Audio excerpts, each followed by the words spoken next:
વબરકાતુ અહેમદ અને તેનો રોશનીવાળો દિયો. એક સમયની વાત છે. અહેમદ નામનો એક નાનકડો છોકરો હતો. તે ખૂબ સારો અને દયાળુ હતો. એના પાસે એક ચમકતો રોશની વાળો દિયો સ્ટાર લેમ્પ હતો જે તેને બહુ જ પસંદ હતો. રોજ રાત્રે તે એનો લેમ્પને જલાવતો અને બોલતો, યા અલ્લાહ ઇમામ મહેદી અજરલ્લાહ તાલા ફરજો શરીફની રક્ષા હિફાજત કરજો અને મને તેમના મદદગાર બનાવજો. એક દિવસ અહેમદે એના દાદાને પૂછ્યું, દાદા ઈમામ મહેદી ક્યાં છે?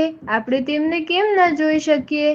દાદાજીએ હસીને કહ્યું, ઈમામ મહેદી અજલલ્લાહ તાલા ફરજો શરીફ વાદળ પાછળના સૂરજ જેવા છે. આપણે તેમને જોઈ નથી પણ તે હંમેશા રોશની આપે છે, જેમ તારો આ રોશની વાળો દિયો. અહેમદે ખુશીથી કહ્યું, તો હું પણ દિયા જેવો બનવા ચાહું છું. નાનો છું પણ હું પણ ચમકવા ચાહું છું.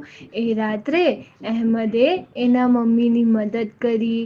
એના મમ્મીને મદદ કરી ટેબલ સેટ કરવામાં, બહેન સાથે ટોયઝ શેર કર્યા અને એક પ્યાસી બિલ્લીને પાણી આપ્યું. જેમ જેમ તે સારા કામ કરતો તેમ એનો જે લેમ્પ હતો એ વધુ ને વધુ ચમકવા લાગતો. સપનામાં અહેમદને એક સુંદર ગાર્ડન જોયું જેમાં બહુ બધા લેમ્પ ચમકી રહ્યા હતા.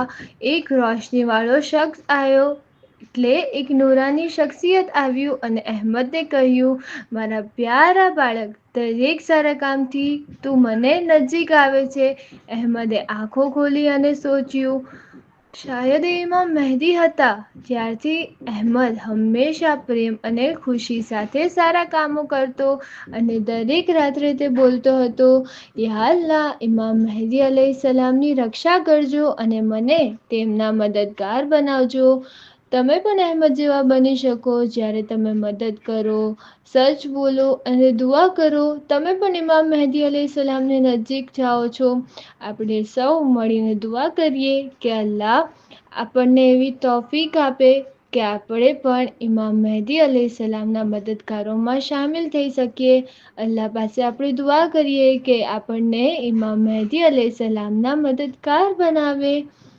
ઠીક છે, ચલો. અલ્લાહુમ્મા અજ્જિલ લિવલીયકલ ફરજ, અલ્લાહુમ્મા અજ્જિલ લિવલીયકલ ફરજ. હું આશા કરું છું તમને લોકોને આ સ્ટોરીમાં મજા આવી હશે અને તમે લોકોએ કંઈક નવું શીખ્યું હશે. જઝાકલ્લાહ. ખુદા હાફિઝ.